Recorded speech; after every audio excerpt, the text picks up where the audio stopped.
সুপ্রিয় দর্শক আসসালামু আলাইকুম। দেশ ও প্রবাসে যে যেখানে আছেন আপনাদের প্রত্যেককেই শুভেচ্ছা জানাচ্ছে। আজকে নতুন একটি প্রতিবেদন দেখতেই পারছেন আমার সামনে একটি আপু আসছে। আসলে আপুর জীবনে কি হয়েছে বা কেন আসছে চলুন কথা বলে জানার চেষ্টা করি।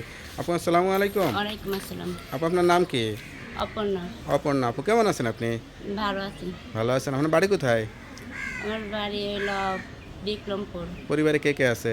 আম্মু আছে, ভাই আছে, আপনি আর কি একটা করেন? বাবু আছে। বিয়ে হয়েছে আপনার? বিয়ে কি আছে। কি বলেন? বিয়েটা কিভাবে হয়েছিল? বিয়াটা এই পারিবারিকই হয়েছিল। কতদিন সংসার করছিলেন? 2 বছর সংসার করেছিলাম। স্বামী কি হয়েছে? আমি ডিভোর্স দিছি। আরে, তো এখন কি মা বাবার সাথে আছেন? হ্যাঁ, বাবা মার লগে আছে। তো এখন কি আশা নিয়ে আসছেন প্রতিবেদনে? আমার বিয়া হয়েছিল, স্বামী ডিভোর্স দিয়া চলে গেছে। কারণ আমার বাবুর যে দায়িত্ব লিব, আমার দায়িত্ব লিব, আমি এমন একটা মন চাই যে আমার ঠকাইব না।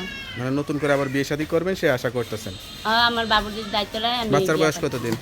1 বছর। 1 বছর। তো বাচ্চাটা যদি কেউ নিয়ে মানুষ করতে চায় তাহলে কি দিবেন? না, আমার বাচ্চা আমার কাছে থাকবে।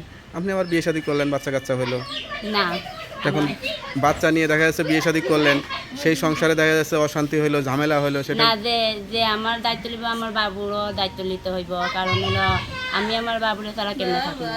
আমার মতো আমি যেভাবে দেখবো আমার বাবুরে অন্য কেউ হয়তো দেখবে না। মানে সব জেনে বুঝে যে আপনার দায়িত্ব নেবে আপনি তাকে বিয়ে শাদী করবেন আর কি। কেমন লাগে নিজের কাছে এই যে এই জীবনটা? জীবনটা কেমন লাগবো, গরিব মানুষ যেরকম লাগে। অনেক কষ্ট নিয়ে প্রতিবেদনের সামনে আইছি। এখন একটা মানুষ তো হইলো সুখে আয় না প্রতিবেদনের সামনে, তাই না? কষ্টে পড়াইতে হয়। পরিবার থেকে বিয়ে শাদী দিয়ে দিতে পারতেছে না? এখন গরিব মানুষ একটা বিয়া দিতেই অনেক কষ্ট হয়ে গেছে, আরেকটা বিয়া অনেক কিভাবে কষ্ট। দিবে? আচ্ছা আচ্ছা। তো যাই হোক, কষ্ট জীবন আসলে কষ্টই রয়ে গেলো, সুখ পাইলেন না, এখন নতুন করে আবার আসছেন। কেউ যদি বিয়ে শাদী করতে চায়, যদি বাকি জীবনটা সুখের হয় সেই আশাই তো আসছেন, তাই না? হ্যাঁ। তো আপনার সঙ্গে কীভাবে যোগাযোগ করবে? আমার ফোন আছে, ফোনে যোগাযোগ করবো। নাম্বারটা কি মুখস্থ আছে? এই যে নাম্বার। লেখাপড়া করেন নাই? না, লেখাপড়া করতে লেখাপড়া পারি করেন না। নাই, তাই না? তো যাই হোক, নাম্বারটা আমার কাছে দেন, আমি দেখে বলে দিচ্ছি। আর যারা দর্শক আপুর কথা শুনলেন, সত্যিকারে অসহায় একটি মেয়ে, অনেক কষ্ট করে মা বাবা বিয়ে দিয়েছিল, কিন্তু সংসারটা বেশি দিন টেকে নাই। সব কিছু শোনার পরে কেউ যদি যোগাযোগ করে বিয়ে শাদী করতে চান এই নাম্বারে যোগাযোগ করবেন। আপুর নাম্বারটি হচ্ছে 01871614414। নাম্বারটা খোলা থাকে তো?